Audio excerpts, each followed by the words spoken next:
এই শিবনাথ শাস্ত্রী কেশববাবুর ব্রাহ্মণ সমাজে অর্থাৎ ভারতীয় ব্রাহ্মণ সমাজে যুক্ত হলেন। পরে তিনি এই ভারতীয় ব্রাহ্মণ সমাজ ছেড়ে এই সাধারণ ব্রাহ্মণ সমাজ তৈরি করেছিলেন। যাই হোক, ওইখানেতে তিনি ব্রাহ্মণ সমাজেতে থাকাকালীন ঠাকুরের সঙ্গে তাঁদের পরিচিতি হলো এবং শ্রীরাম কৃষ্ণদেবের কাছে দক্ষিণেশ্বরে শিবনাথ শাস্ত্রী বহুবার আসা যাওয়া করেছিলেন এবং তাঁর যে চিন্তা ভাবনা, আধ্যাত্মিক চিন্তা ভাবনা, সেটি শ্রীরামকৃষ্ণদেবের চিন্তাভাবনাতে খুব ভালোভাবে পরিপুষ্ট হয়েছিল। উভয়কে অত্যন্ত শ্রদ্ধা করতেন, ভালোবাসতেন। আর শিবনাথ শাস্ত্রী তিনি ঠাকুরকে দারুণভাবে ভালোবাসতেন।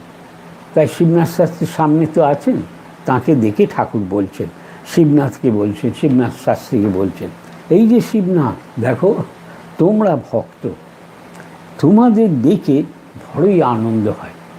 বোঝা যাচ্ছে শ্রীরামকৃষ্ণদেব শিবনাথ শাস্ত্রীকে দেখে, মানে ব্রাহ্ম সমাজের লোকেদের সবাইকে দেখে, বিশেষ করে শিবনাথ শাস্ত্রী তো তাদের লিডার, তাদের দেখে খুব তার আনন্দ হয়েছে।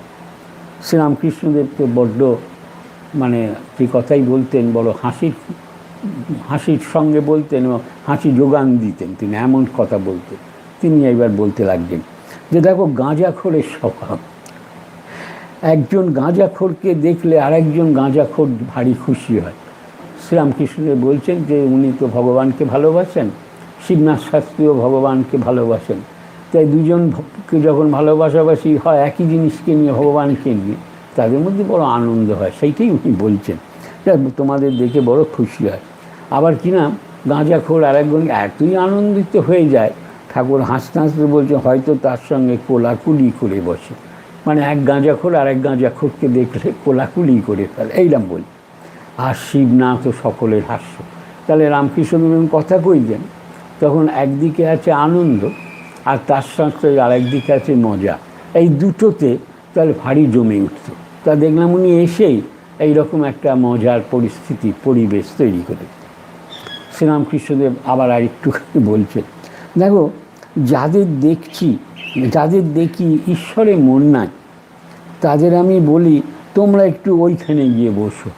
মানে ঈশ্বরেতে মন নেই এরকম মানুষ যখন যায়, দক্ষিণেশ্বর ঠাকুরের কাছে যেতেন 5 জনের সঙ্গে, ঠাকুর তখন তোমরা সব ওইখানে গিয়ে বসো, অথবা বলি যাও বেশ বিল্ডিং, রানীর আসমণির, কালীবাড়ি, এইসব দেখো কি।